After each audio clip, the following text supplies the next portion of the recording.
Assalamualaikum warahmatullahi wabarakatuh. Selamat pagi, anak-anak.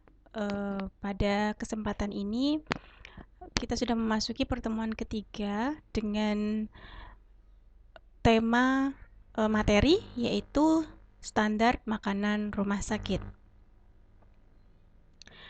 Di sini saya akan menjelaskan tentang standar rumah sakit, di mana golongan makanan di rumah sakit itu terbagi menjadi dua, ya. Ada makanan biasa, kemudian ada makanan khusus seperti itu. Untuk makanan biasa itu tidak memerlukan diet khusus, ya, tidak memerlukan diet khusus, dan pada umumnya makanan biasa ini diberikan kepada pasien yang ketika di screening itu tidak beresiko malnutrisi, ya. Ketika ada pasien rawat inap itu kan yang pertama kali dilakukan adalah screening gitu ya. Ketika di screening itu dia tidak beresiko malnutrisi, itu pasti mendapatkan makanan biasa gitu ya. Kemudian nanti selang 5 sampai 7 hari lagi dilakukan screening ulang gitu. Kemudian ada juga makanan khusus. Nah, makanan khusus ini memerlukan diet khusus, ya. Pada umumnya ini diberikan untuk pasien-pasien yang memerlukan diet khusus dan untuk pasien yang sudah masuk ke ranah PAGT gitu ya. Ketika di screening dia ternyata berisiko malnutrisi, kemudian dilakukan langkah-langkah PAGT. Nah, pada umumnya mendapatkan diet makanan khusus seperti itu. Nah, makanan khusus ini ada banyak ya jenisnya ya. Contohnya di sini adalah pembagiannya untuk makanan khusus, untuk makanan-makanan yang memiliki perubahan konsistensi begitu ya. Jadi contoh makanan khusus itu adalah salah satunya makanan yang memiliki perubahan konsistensi, yaitu dilihat dari bentuk, ya, dari bentuk makanannya begitu ya. Nah, contohnya adalah di sini ada makanan biasa. Makanan biasa itu berarti konsistensinya biasa seperti orang normal gitu ya. Bentuk makanannya biasa, kemudian teknik memasaknya juga tidak memerlukan teknik khusus yang harus lunak begitu ya. Jadi bentuk makanannya boleh biasa, tekstur makanannya juga biasa seperti orang normal gitu. Kemudian ada bentuk makanan lunak. Nah, bentuk makanan lunak ini teksturnya lebih lunak dibandingkan makanan biasa. Ya, pada umumnya makanan lunak ini teknik memasaknya juga sedikit berbeda dengan makanan biasa, karena makanan lunak ini pada umumnya tidak digoreng begitu. Untuk teknik memasaknya juga tidak dibakar ya, karena teknik penggorengan dan teknik bakar itu nanti bisa menimbulkan tekstur keras pada makanannya, sehingga makanan lunak teknik memasaknya agak sedikit berbeda, sehingga menciptakan suatu tekstur makanan yang lebih lunak seperti itu. Kemudian ada makanan saring ya. Makanan saring ini teksturnya lebih lunak lagi dibandingkan makanan lunak, yaitu agak lebih teksturnya agak lebih halus ya dibandingkan dengan makanan lunak. Itu untuk kondisi-kondisi pasien yang ada kesulitan menelan, ada kesulitan mengunyah, sehingga diberikan makanan saring. Nah, konsistensi di bawah saring itu ada lagi, yaitu makanan cair seperti itu. Nah, di sini juga ada diet rendah serat. Nah, pada umumnya diet rendah serat itu bisa makanan biasa, bisa makanan lunak yang tidak mengandung banyak serat, sehingga pada umumnya konsistensinya juga sedikit berbeda gitu ya. Nah, kemudian makanan khusus dari penambahan atau pengurangan energi. Nah, ada diet makanan khusus yang ada penambahan energi, ada pengurangan energi gitu ya. Contohnya adalah diet kalori rendah atau diet rendah kalori. Kemudian ada contohnya lagi adalah diet tinggi kalori gitu ya. Pada umumnya disebut juga TKTP ya, tinggi kalori, tinggi protein. Kemudian jenis makanan khusus yang ada penambahan atau pengurangan jenis makanan. Misalnya apa? Misalnya diet rendah garam. Ya, jadi diet rendah garam itu bisa saja bentuknya biasa, bentuknya lunak, begitu ya. Namun dia rendah garam. Jadi yang dikurangi di sini adalah jenis makanannya, gitu. Diet rendah garam. Contohnya lagi diet rendah laktosa. indikasinya adalah untuk pasien-pasien yang mengalami intoleransi laktosa, sehingga dipilihkan jenis-jenis makanan yang laktosanya rendah gitu ya, supaya tidak timbul reaksi-reaksi alergi atau iritasi atau intoleran begitu. Kemudian ada diet tinggi albumin ya, ada diet tinggi albumin untuk pasien-pasien dengan indikasi tertentu seperti mungkin pasien KEP seperti itu ya, sehingga membutuhkan albumin yang ditambah begitu. Kemudian diet rendah serat ya, diet rendah serat itu berarti jenis makanan berserat yang harus dihindari ya, karena itu dietnya rendah serat ya. Indikasinya biasanya pada pasien-pasien yang memiliki gangguan saluran cerna ya, yang supaya mengistirahatkan saluran cernanya sehingga tidak boleh diberikan makanan dengan tinggi serat. Kemudian ada diet tinggi serat. Nah, diet tinggi serat ini untuk pasien yang memang memerlukan serat yang tinggi. Misalnya ada gangguan cerna di saluran cerna bawahnya gitu ya. Karena indikasinya dia kurang serat, maka diberikan diet yang tinggi serat. Pada umumnya kalau diet tinggi serat itu bentuk makanannya adalah makanan biasa atau makanan lunak. Ya, tidak bisa diet tinggi serat itu jenis makanannya saring, tidak bisa. Karena saring itu pada umumnya rendah serat. Seperti itu. Nah, kemudian jenis makanan khusus yang memiliki perubahan komposisi zat gizi ya. Jadi zat gizinya itu sudah tidak seimbang lagi karena kondisi pasiennya sudah dalam kondisi yang memiliki penyakit yang harus ada modifikasi dalam komposisi zat gizinya. Misal diet diabetes mellitus gitu. Kemudian kalau diabetes mellitus itu ada persentase zat gizi yang memang harus dimodifikasi supaya disesuaikan dengan kondisi penyakit pada pasien tersebut. Kemudian ada diet ketogenik gitu ya. Kemudian ada diet jantung, ada diet hati, diet TKTP. Dalam hal ini adalah tinggi protein ya. Tinggi protein berarti kan ada peningkatan dari protein gitu ya. Berarti komposisinya sudah berubah, sudah tidak sama lagi dengan gizi seimbang. Yang pada awalnya gizi seimbang itu butuh protein 10-15%, ini mungkin bisa dinaikkan gitu. Jadi mungkin 17%, 20% proteinnya karena memang tubuh dari pasien tersebut sedang butuh protein tinggi gitu ya, tinggi protein. Kemudian diet rendah protein kan juga ada ya. Diet rendah protein itu untuk pasien dengan penyakit gangguan ginjal seperti itu sehingga proteinnya harus rendah.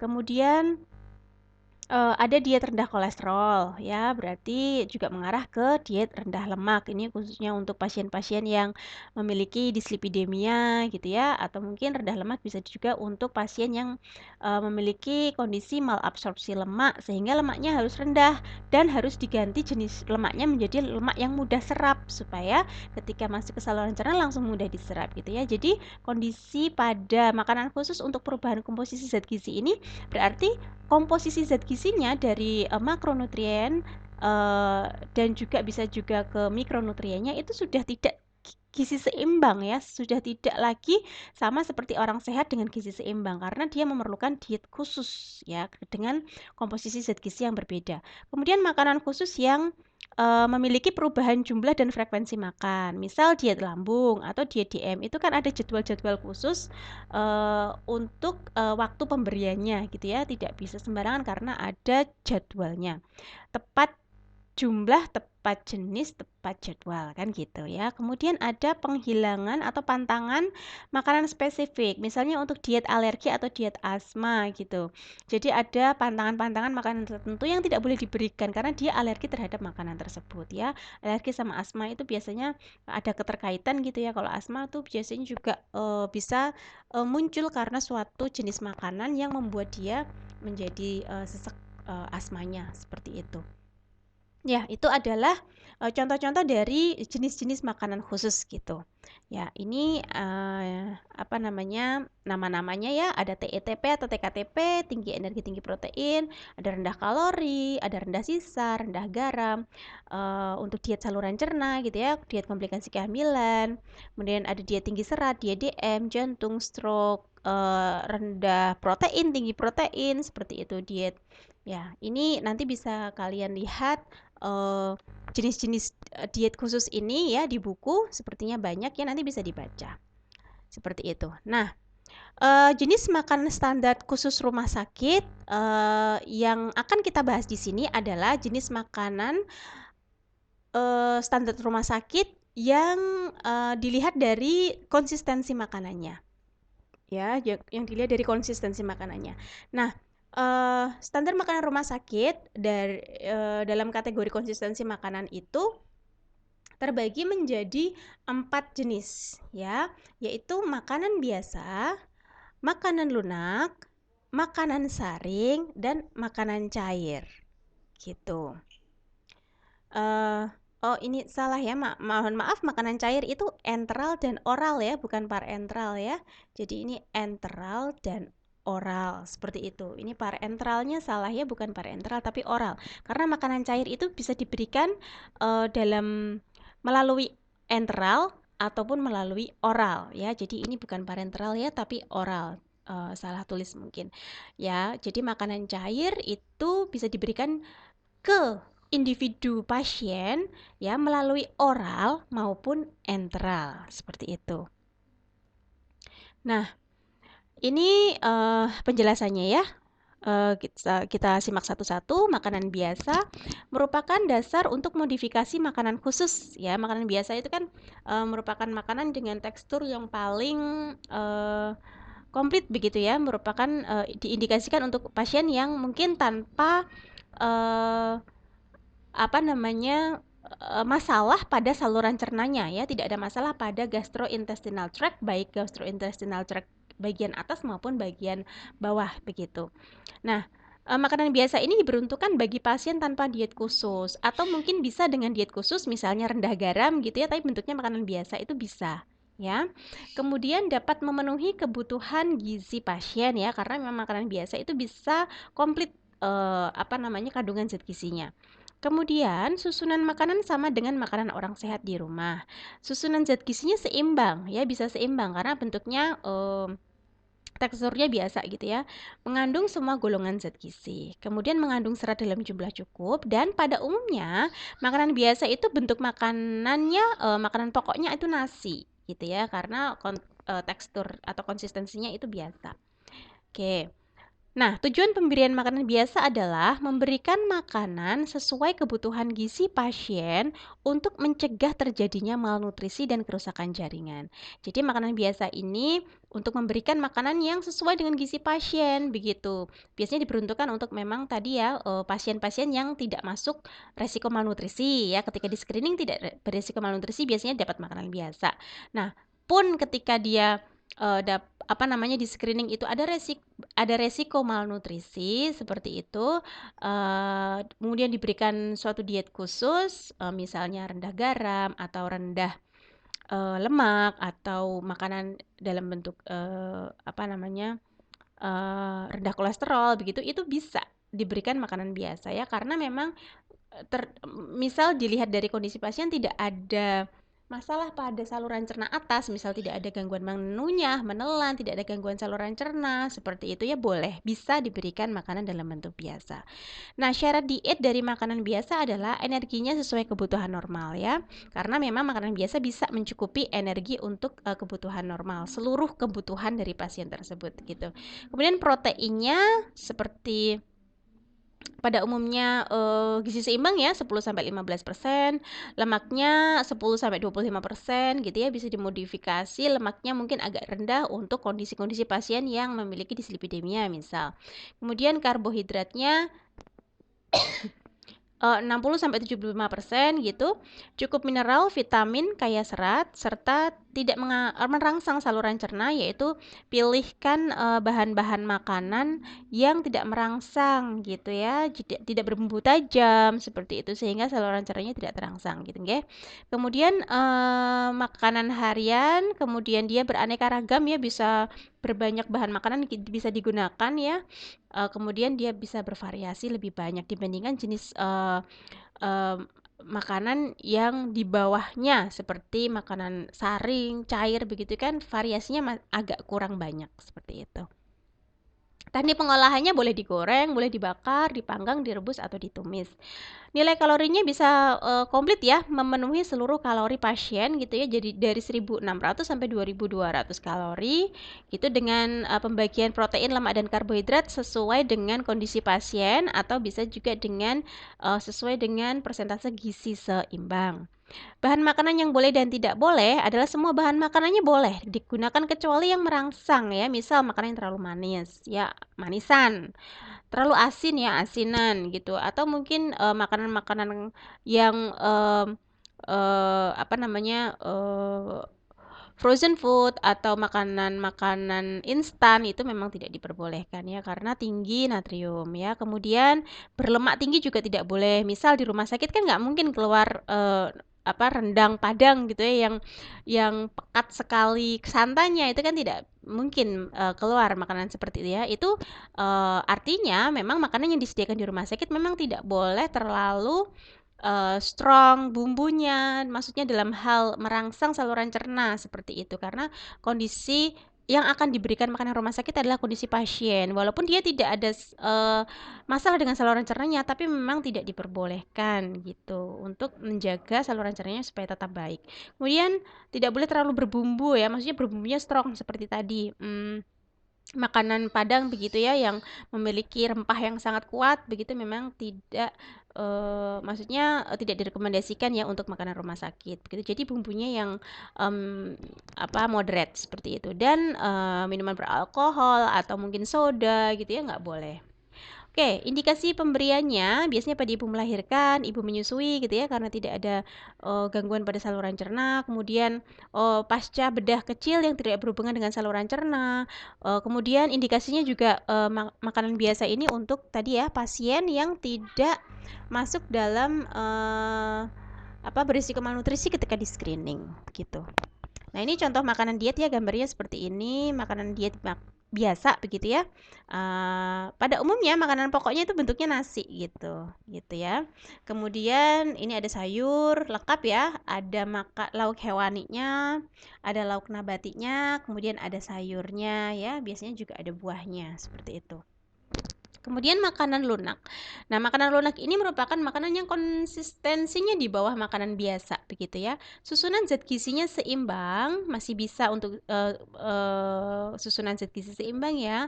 Kemudian mudah dikunyah dan mudah dicerna karena bentuknya agak lebih lunak, gitu ya. Kandungan serat selulosanya lebih rendah ya dibandingkan dengan makanan biasa, sehingga lebih mudah dicerna. Makanannya mudah cerna dan tidak merangsang saluran cerna karena bisa menyebabkan kembung atau diare kalau memang kondisi makanan yang teksturnya lebih keras itu sering menyebabkan ada banyak gas di dalam perut gitu ya, sehingga menyebabkan kembung gitu. Tapi kalau makanan lunak tidak ya, jadi dia mudah cerna sehingga menghindari kondisi kembung atau banyak gas di saluran cerna pasien. Kemudian bentuk makanan pokoknya pada umumnya itu nasi tim ya, atau nasi lembik gitu ya, kemudian bubur ya. Ini dimaksudkan untuk menurunkan tekstur ya, tekstur makanan gitu. Kemudian makanan yang diberikan sebagai makanan lunak atau perpindahan dari makanan cair atau saring ke bentuk biasa. Jadi pada kondisi pasien yang pada awalnya itu dia mendapatkan makanan cair atau saring ya, karena kondisinya ketika masuk rumah sakit itu memang betul-betul saluran cernanya atau mungkin gastrointestinal tract bagian atasnya itu memang tidak bisa mengasup makanan lunak atau biasa, sehingga diberikan makanan cair. Nah, untuk dia bisa pindah ke makanan biasa itu melalui makanan lunak dulu ya, tidak bisa langsung pindah dari makanan cair ke makanan biasa gitu. Biasanya pada beberapa hari setelah dirawat dia sudah kondisinya membaik, sudah bisa makan makanan yang lebih padat gitu ya, nggak bisa langsung lari ke makanan biasa ya, jadi bertahap. Kemarin cair, kemudian sehari ini diberikan saring gitu ya.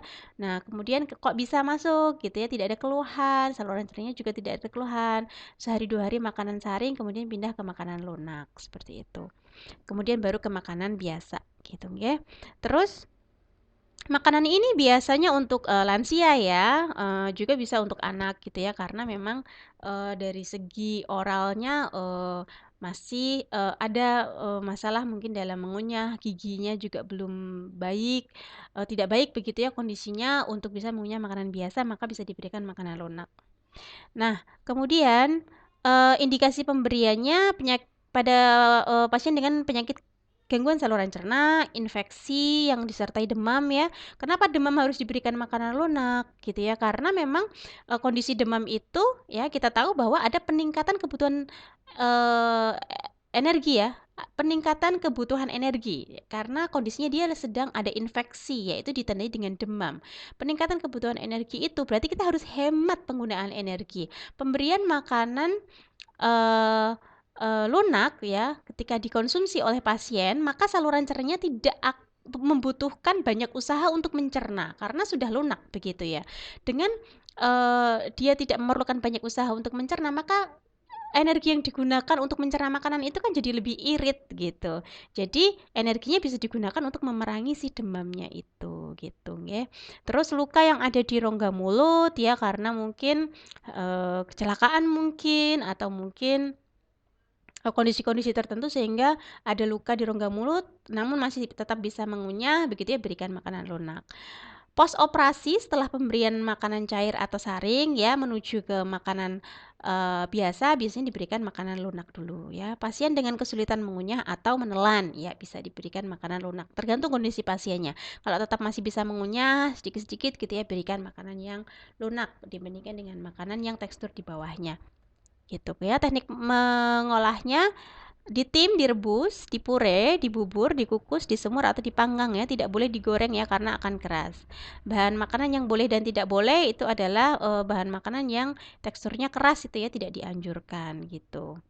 Ya yang dianjurkan ya yang lunak-lunak, nasi tim, bubur, cara memasaknya dengan dipepes gitu ya, jadi kan lunak. Nah, tujuan pemberian makanan lunak itu memberikan makanan yang mudah ditelan dan mudah dicerna sesuai kebutuhan gizi dan penyakit dari pasien. Syaratnya adalah energi, protein dan zat gizinya cukup, bentuk makanannya lunak gitu ya, sesuai kemampuan makan pasien. Kemudian teknik memasaknya tidak boleh digoreng atau dibakar karena tekstur makanannya akan keras gitu ya. Porsinya sedang, 3 kali makanan utama dan 2 kali makanan selingan. Mudah dicerna, rendah serat ya pada umumnya ya karena memang teksturnya lebih rendah. Itu biasanya serat selulosanya juga lebih rendah yang tidak mengandung bumbu tajam gitu ya, tidak merangsang saluran cerna juga. Contoh menu makanan lunak adalah bubur nasi atau nasi tim ya, pepes tenggiri, bestik ayam, bacem gitu ya, tumis tempe, bacem tempe, ungkep tempe, tahu kukus gitu. Kemudian bening bayam, sup sayuran gitu ya. Kemudian buahnya juga dipilihkan yang lunak ya, pisang atau pepaya potong. Ini ya contoh makanan lunak ya. Jadi memang teksturnya lunak ya. Ini ada ini tumisan gitu ya. Kemudian dia ada tidak digoreng ya teksturnya ya, tuh kan bisa dilihat ya, tekstur makanannya, semuanya lunak sehingga mudah untuk dikonsumsi. Nah, eh turun lagi ke level di bawahnya, di bawah makanan lunak itu ada konsistensi yang lebih halus lagi yaitu makanan saring gitu ya. Makanan saring itu susunannya masih bisa ya gizi seimbang ya, kandungan seratnya rendah namun ya. Seratnya rendah karena apa? Karena makanannya semuanya teksturnya halus gitu ya. Kemudian bentuk makanannya lumat atau halus gitu, tidak merangsang saluran cerna. Indikasinya diberikan kepada pasien dengan gangguan saluran cerna sedang. Gitu ya.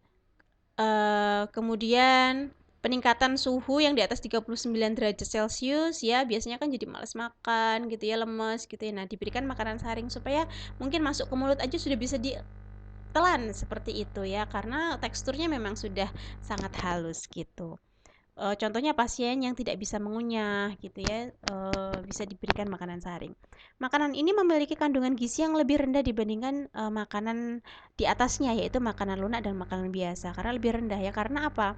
Karena teksturnya ini lembut semua gitu. Kan tidak mungkin kita memberikan makanan yang lembut, misal bubur sumsum seperti itu. Diberikan misal kebutuhan pasien itu 2.200 ya, diberikan makanannya saring gitu ya. Contoh makanan saring kan bubur tepung, beras gitu ya, bubur sumsum gitu. Nah, diberikannya 2.200. Berarti kita butuh berapa bubur sumsum? Kan banyak, satu baskom kan nggak mungkin. Ya sehingga tetap porsi yang diberikan itu tetap sesuai dengan 1 kali makan gitu ya, tidak terlalu banyak juga, sehingga itulah yang menyebabkan kandungan energi dari makanan saring itu pada umumnya lebih rendah dibandingkan makanan yang biasa atau lunak. Sehingga pada umumnya makanan saring itu juga diberikan tidak terlalu lama gitu ya.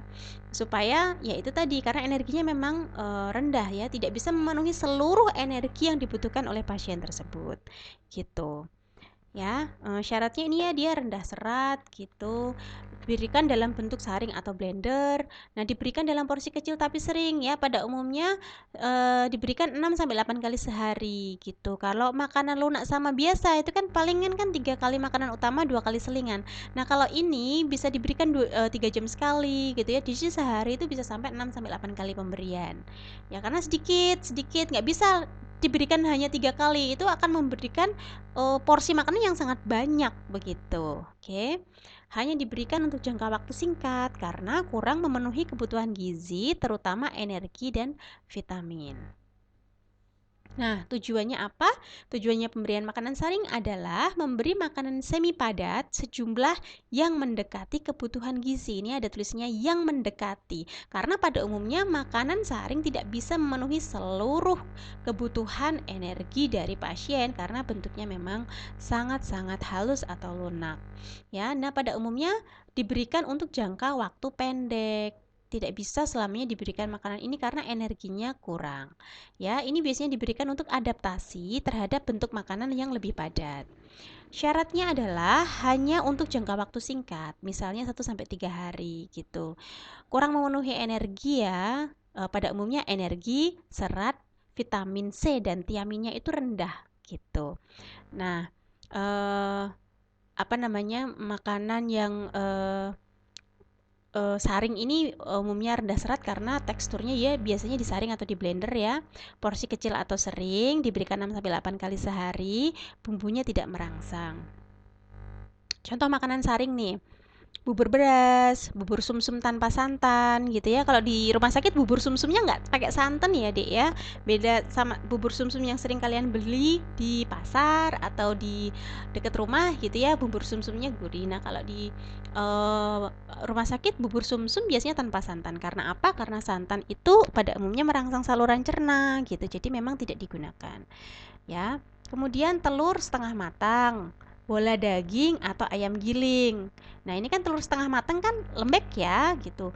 Bu, telur setengah matangnya apakah nanti disaring, Bu, atau di blender? Tidak. Ya sudah telur setengah matang aja karena ketika disendok gitu ya, masuk ke mulut biasanya dia udah lumer sendiri kan, gitu. Bola daging juga. Jadi dagingnya di blender dulu sampai lembut, kemudian dibikin bola-bola, dibikin semur atau apa gitu ya. Nanti ketika dipotong masuk ke mulut, bentuknya ketika diberikan ke pasien juga dalam bentuk bulat bola-bola gitu ya. Jadi ketika dipotong masuk ke mulut sudah lumer ya di dalam mulut begitu ya, sudah tidak perlu ada upaya untuk mengunyah gitu, sudah hancur gitu. Ayam giling ya bisa digunakan gitu. Kemudian tim tahu, semur tahu halus, tempe cincang gitu ya. Buahnya bisa jus pepaya atau sari jeruk gitu ya. Kemudian ada puding maizena atau bubur kacang hijau. Nah, makanan-makanan ini adalah makanan-makanan yang memang tidak memerlukan proses mengunyah yang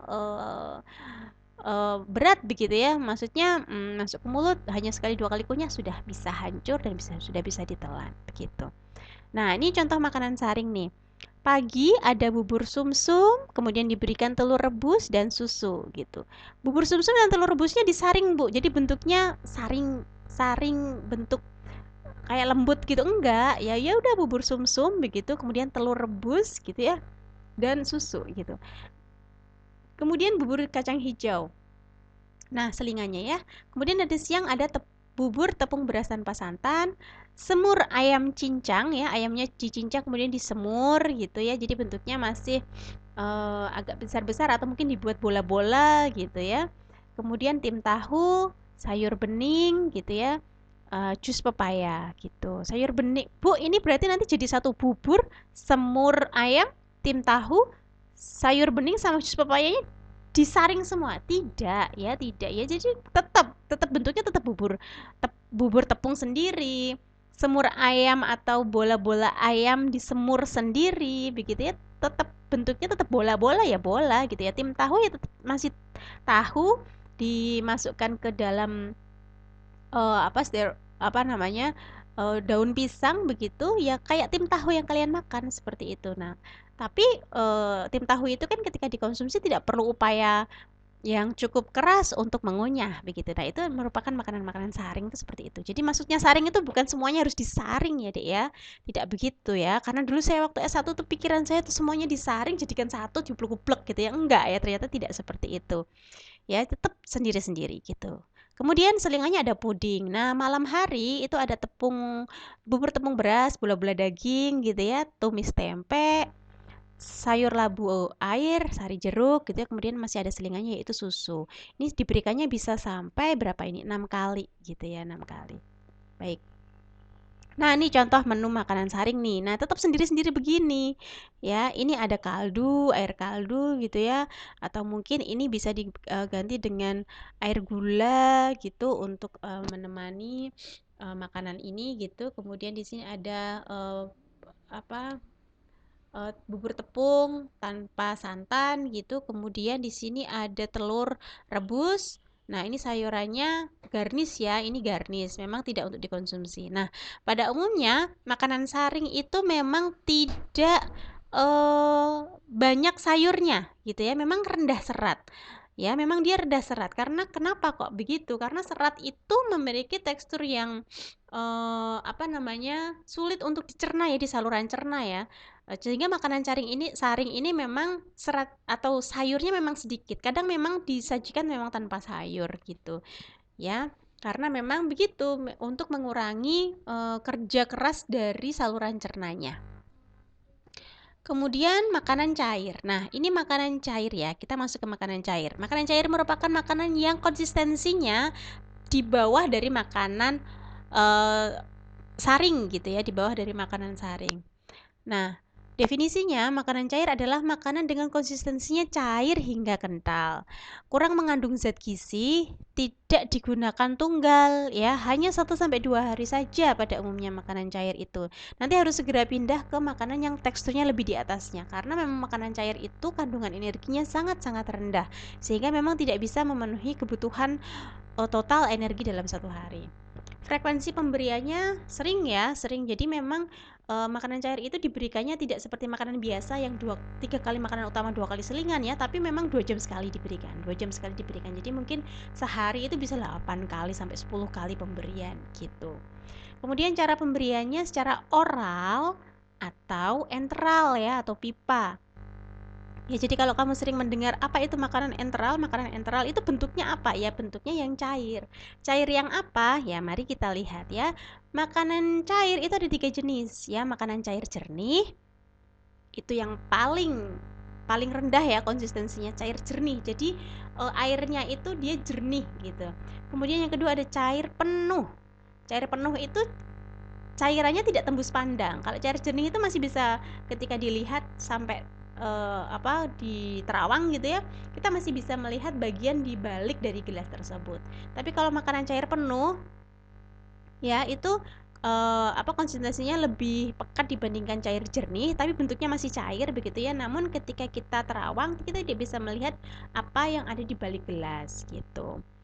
Kemudian cair kental atau cair pekat ya. Cair kental itu konsistensinya memang sudah agak lebih padat ya, seperti sudah ada residunya gitu ya, sudah ada residunya. Jadi tidak dalam bentuk hanya cairan gitu ya, tapi ada residunya atau ada semacam isiannya seperti itu ya. Nah, ini 3 bentuk makanan cair. Ada cair jernih, itu yang paling rendah. Jadi konsistensi makanan yang paling rendah ya adalah cair jernih. Kemudian di atasnya ada cair penuh. Kemudian di atasnya lagi ada cair kental. Nah, di atasnya itu baru makanan saring gitu. Ya, jadi tingkatannya tuh begini, cair jernih, cair penuh, cair kental, kemudian makanan saring gitu.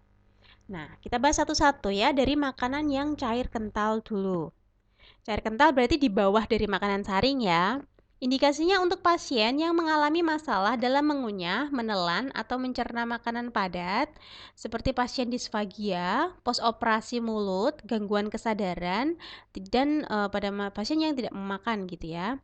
Mempunyai konsistensi kental atau semi padat pada suhu kamar dan tidak membutuhkan proses mengunyah sehingga mencegah aspirasi atau tersedak gitu.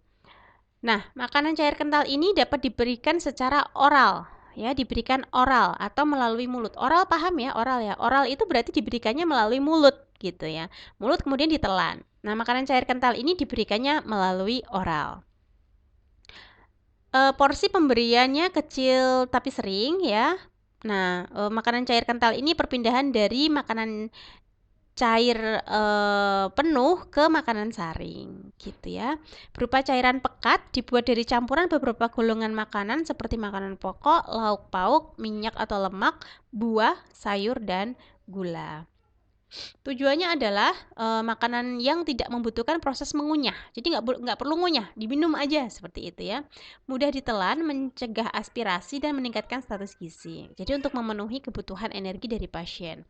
Syaratnya mudah ditelan, tidak merangsang gastrointestinal tract, cukup energi dan protein, namun pada umumnya memang tidak memenuhi seluruh energi dari pasien ya. Pada umumnya hanya memenuhi batas dari basal metabolic rate dari pasien saja gitu ya, karena memang tidak bisa penuh gitu.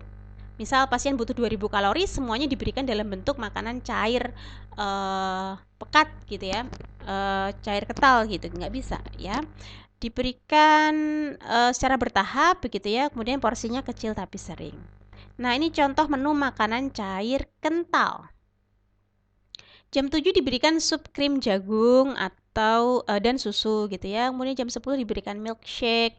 Jam 12 diberikan puree kentang, jus sayuran, jus mangga gitu. Kemudian pukul 15 sore diberikan jus pepaya. Jam 6 sore diberikan puding maizena dan fla. Pukul 21 diberikan susu gitu ya. Nah, mungkin juga ada modifikasi-modifikasi waktu dan jenis makanan lainnya. Bisa, ini hanya contoh saja. Oke, kemudian makanan cair penuh. Makanan cair penuh bentuknya cair ya atau semi cair gitu. Kandungan seratnya minimal gitu ya. Nah, makanan ini tidak tembus pandang ya, tidak tembus pandang. Tadi kalau makanan cair kental itu contohnya ada milkshake, sup krim jagung. Berarti kan ketika kita makan sup krim jagung di situ ada rasa-rasa kayak masih ada jagungnya kenyal-kenyal gitu ya. Jus sayuran juga ada apa ya, sisa residunya itu ada. Nah, itu ciri dari makanan cair kental itu gitu. Jadi ketika dikonsumsi itu lidah kita masih tetap bisa merasakan residu dari bahan makanan yang di blender di situ. Nah, berbeda dengan makanan cair penuh, itu makanannya bentuknya cair yang betul-betul tidak ada residunya. Namun ketika diterawang tidak tembus pandang. Ya, itu adalah makanan cair penuh gitu. Nah, diberikan, nah makanan cair penuh itu diberikan melalui dua rute, boleh melalui oral atau boleh juga melalui enteral. Enteral itu menggunakan menggunakan pipa ya, menggunakan pipa atau sonde melalui hidung, nasogastrik gitu ya, nasojejunal, nasoduodenal gitu ya. Nah, jadi dari hidung langsung ke lambung, dari hidung langsung ke usus seperti itu. Itu namanya makanan enteral. Jadi tidak melalui mulut. Kalau melalui mulut namanya rute oral, ya, mulut kita kunyah sendiri gitu ya. Atau jadi makanan cair penuh ini bisa diberikan melalui oral, melalui mulut ataupun enteral. Berarti enteral itu ada bantuan menggunakan pipa atau sonde dari hidung ke saluran cerna lambung atau usus seperti itu. Nah, enteral itu merupakan makanan yang diberikan untuk pasien-pasien yang tidak bisa mengkonsumsi makanannya melalui mulut. Misalnya memang ada masalah pada oralnya gitu ya, ada luka, mungkin ada kanker di sana atau luka atau operasi seperti itu, sehingga memang tidak bisa, rutenya nggak bisa melalui mulut gitu ya. Jadi alternatif lainnya melalui hidung dengan bantuan sonde langsung ke saluran cerna. Itulah namanya makanan enteral. Nah, berarti makanan enteral itu bentuknya apa? Bentuknya cair penuh. Karena cair penuh ini adalah makanan yang konsistensinya sudah di atas cair jernih ya. Kemudian tapi dia tidak mengandung residu sehingga memang itu bisa diberikan secara enteral gitu. Nah, perpindahan makanan cair penuh itu juga merupakan perpindahan dari cair jernih ke cair kental. Tujuannya adalah memenuhi kebutuhan zat gizi walaupun tidak seluruhnya ya. Kemudian meringankan kerja gastrointestinal tract gitu. Syaratnya tidak merangsang gastrointestinal tract berdasarkan kondisi pasien ya. Dilihat dulu kondisi pasiennya. Kalau memang betul-betul membutuhkan makanan dengan cair penuh ini, berarti kita berikan tekstur makanan ini gitu ya. Kemudian jenisnya. Berdasarkan kondisi pasien itu kita lihat juga jenisnya. Misal pasien itu kondisinya laktos intoleran, berarti kita berikan makanan cair penuh yang rendah laktos, seperti itu. Atau mungkin kondisi pasiennya itu ada malabsorpsi lemak, berarti kita bisa pilihkan lemak-lemak dengan lemak MCT atau lemak yang mudah serap gitu ya. Bila diberikan lebih dari 3 hari, maka harus dapat memenuhi kebutuhan energi dan proteinnya. Karena pada umumnya makanan cair penuh ini energinya rendah gitu ya. Energi minimal 1 kalori per mililiter dari cairannya gitu. Energi minimalnya. Kemudian konsentrasinya bertahap ya, dari agak jernih kemudian agak dinaikkan begitu. Untuk memenuhi mikronutrien dapat diberikan tambahan ferrosulfat, zat besi, vitamin B kompleks dan vitamin C. Nah, berdasarkan masalah pasien jenis makanan cair penuh ini bisa dalam bentuk formula rendah laktos atau bebas laktos. Bisa juga dalam bentuk protein terhidrolisa. Bisa juga dalam bentuk formula tanpa susu. Bisa juga dalam bentuk formula tanpa serat gitu ya. Tergantung kondisi pasiennya seperti apa. Nah, untuk memenuhi kebutuhannya tadi ya sudah dijelaskan bahwa bisa diberikan tambahan ferrosulfat, vitamin B atau vitamin C karena pada umumnya makanan cair itu rendah vitamin B, vitamin C dan besi gitu. Osmolaritasnya sebaiknya di bawah 400 OSM. Nah, indikasi pemberiannya makanan cair penuh ini diberikan pada pasien yang mempunyai masalah mengunyah, menelan, mencerna makanan padat. Misalnya setelah operasi mulut, tenggorokan, saluran cerna atau pasien yang kesadarannya menurun gitu. Jadi memang tidak bisa mengunyah secara oral. Jadi diberikan secara ini atau mungkin bisa mengunyah secara oral namun kondisinya dia ada kesadaran menurun atau mungkin ada post op dari saluran cerna atas gitu ya sehingga memang harus diberikan makanan yang bentuknya cair. Nah, gitu ya, bisa diberikan makanan cair penuh ini. Nah, makanan cair penuh itu dibagi menjadi dua, ya, dibagi menjadi dua berdasarkan dari proses pembuatannya. Yang pertama adalah makanan cair penuh formula rumah sakit atau FRS. Makanan ini merupakan makanan cair penuh yang dibuat oleh rumah sakit sendiri di instalasi gizi. Dibuat sendiri ya dari campuran mungkin susu, gula, minyak dan tambahan-tambahan bahan lainnya seperti itu. Membuat sendiri rumah sakitnya. Nah, ada juga yang formula cair penuh yang formula komersial. Formula komersial itu berarti dibuat dari pabrik gitu ya. Jadi pabrik sudah dalam bentuk jadi, dalam bentuk suatu merek gitu ya. Nanti tinggal diberikan ke pasien gitu. Jadi makanan cair penuh ada dua proses pembuatannya ya dibagi menjadi dua berdasarkan proses pembuatannya. Ada yang rumah sakit bikin sendiri ya, ada yang formula komersial gitu. Nah, ini yang dibikin oleh rumah sakit sendiri yaitu formula rumah sakit. Misalnya ini makanan dengan rendah laktosa dipilihkan bahan-bahannya yang rendah laktos atau mungkin yang tanpa susu berarti diberikan makanan-makanan yang memang nggak ada susunya seperti itu. Nah, tidak tahan terhadap protein susu.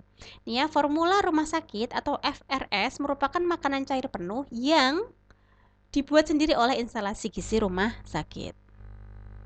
Nih, contoh pembuatan FRS. Nah, ya ini jadi ahli gizinya sedang bikin nih mentakar berapa gram susunya, berapa gram gulanya, minyaknya, seperti itu. Atau mungkin bahan tambahan lainnya, seperti itu. Dibuat sendiri nanti diberikan ke pasien, gitu. Ya. Nah, ini contoh makanan rumah sakit yang dibuat oleh instalasi gizi sendiri ya. Ini bahannya, misal ini contoh makanan cair penuh ya. Bahannya adalah 100 gram susu bubuk skim, kemudian 75 gram tepung soya, 25 gram minyak, 30 gram gula pasir, kemudian dicampur dengan 1000 ml air. Teknik pencampurannya ada tekniknya sendiri ya untuk membuat formula ya. Nanti saya berikan videonya di e-learning, begitu video cara membuat formula rumah sakit ya, tidak langsung dimasukkan jadi satu jublek gitu ya, enggak, ada tekniknya ya, supaya nanti bisa semuanya menyatu homogen. Nah, semuanya ini ketika menjadi suatu formula, itu kandungan energinya adalah 1000 kalori. Proteinnya sekian, lemaknya sekian, karbohidratnya sekian gitu. Nah, terus pemberiannya bagaimana, Bu? Ini kan tadi total 1000 kalori, 1000 mili ya, 1000 mili berarti sekitar 1 liter ya. Tidak langsung diberikan semua ke pasiennya, diberikannya bertahap. FRS ini akan diberikan ke pasien melalui oral atau enteral, tergantung kondisi pasiennya ya, bisa oral atau harus enteral, dalam 6-8 kali pemberian dalam satu hari. Jadi nanti dibagi gitu ya, pagi misal beberapa jam sekali gitu ya, misal satu kali pemberian 200 mili berarti bisa diberikan 5 kali pemberian, atau satu kali pemberiannya 100 mili berarti bisa 10 kali pemberian karena totalnya 1000 mili, seperti itu ya. Itu formula rumah sakit. Nah, kemudian untuk formula komersial, berarti itu formula pabrikan ya, yang buat adalah pabrik gitu ya. Nah, itu ada sudah jadi ya, sudah dalam bentuk jadi. Begitu, ini berikut adalah contoh-contoh mereknya, ada Nutramigen, Nutrilon Low Lactose, Portagen, Nevron, Nutrilon soya gitu-gitu ya. Jadi sudah dari pabriknya gitu, tinggal berikan ke pasien saja. Tergantung dengan kondisi pasien dan berapa energi yang dibutuhkan. Nah, yang terakhir yaitu makanan cair jernih. Makanan cair jernih ini indikasinya untuk pasien post operasi sebagai awal pemberian makanan oral. Jadi pada umumnya pasien yang post operasi saluran cerna gitu ya, kan saluran cernanya kan sedang habis dioperasi, berarti kan ada luka gitu ya. Ketika ada luka, kemudian pasien itu tetap harus makan kan. Nah, makan gitu ya, diberikan makanan, kalau padat kan nggak bisa karena saluran cernanya sedang ada luka. Nah, maka dari itu untuk memperkenalkan saluran cernanya dengan makanan, diberikanlah makanan yang kondisinya cair jernih. Karena cair jernih ini pada umumnya tidak mengandung residu, maksudnya tidak ada teksturnya kan, hanya cair saja tapi tetap mengandung kalori, seperti itu. Pada umumnya kandungan karbohidrat ya. Kemudian kandungan zat gizinya sangat rendah ya, residunya minimal. Kemudian disarankan untuk pemberian jangka waktu yang pendek saja, tidak bisa diberikan dalam jangka waktu yang lama karena kandungan energinya sedikit, sangat sedikit, tidak bisa memenuhi energi satu hari pasien. Jenis minuman yang diberikan atau jenis makanan dari cair jernih yang diberikan adalah teh manis. Ya, berikan teh manis dulu, sirup, jus buah, kaldu ayam, atau susu yang diencerkan. Itu contoh dari makanan cair jernih. Tujuannya adalah untuk memenuhi kebutuhan cairan tubuh yang mudah diserap dan hanya sedikit meninggalkan sisa. Kemudian mencegah dehidrasi dan menghilangkan rasa haus. Itu tujuan pertamanya itu. Kemudian untuk memperkenalkan saluran cerna dengan jenis-jenis tekstur-tekstur makanan. Jadi diberikan cair jernih dulu. Kemudian setelah bisa menerima, naik menjadi cair penuh. Setelah bisa menerima lagi, naik jadi cair kental, saring, biasa, seperti itu. Indikasinya adalah diberikan untuk pasien sebelum dan sesudah operasi tertentu. Maksudnya tertentu ini operasi yang ada di saluran cerna ya. Karena memang itu merupakan saluran untuk mencerna makanan. Jadi harus dalam tekstur yang paling minimalis dulu, yaitu cair jernih. Keadaan mual dan muntah pada pasien juga merupakan indikasi pemberian makanan ini ya. Makanan tahap awal post operasi, pendarahan di gastrointestinal tract, kemudian nilai gizinya sangat rendah dan biasanya hanya mengandung sumber karbohidrat saja. Protein lemaknya biasanya sangat minimal. Syaratnya nih ya, bentuk cair jernih, tembus pandang ya. Jadi misal air teh, misal air sirup, misal air jeruk gitu ya. Sari jeruk gitu ya. Ketika kita lihat kan dia tembus pandang. Berarti apa artinya tembus pandang? Residunya sedikit. Nah, residunya sedikit inilah yang aman untuk diberikan ke pasien-pasien yang memiliki indikasi ini tadi, karena tidak akan merangsang saluran cernanya karena memang saluran cernanya sedang harus istirahat gitu. Kemudian diberikan hanya 1-2 hari saja, porsinya kecil dan sering. Nah, itu tadi adalah jenis-jenis makanan rumah sakit berdasarkan dengan konsistensinya ya.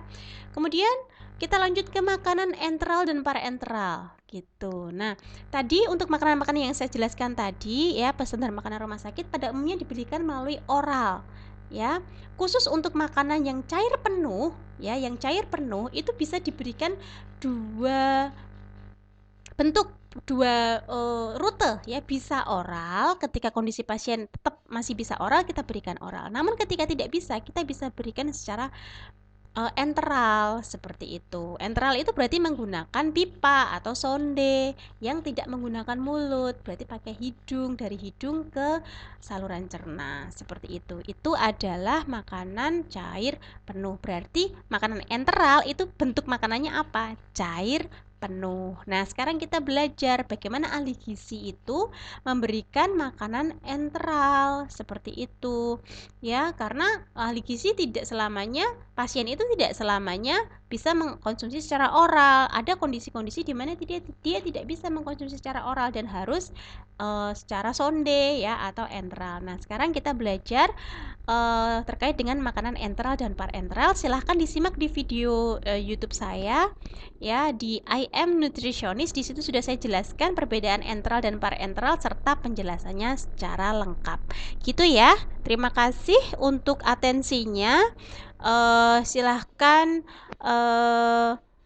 bisa bertanya ya di kolom komentar, dan jangan lupa untuk like dan subscribe serta share materi ini jika bermanfaat. Demikian saya akhiri. Wassalamualaikum warahmatullahi wabarakatuh.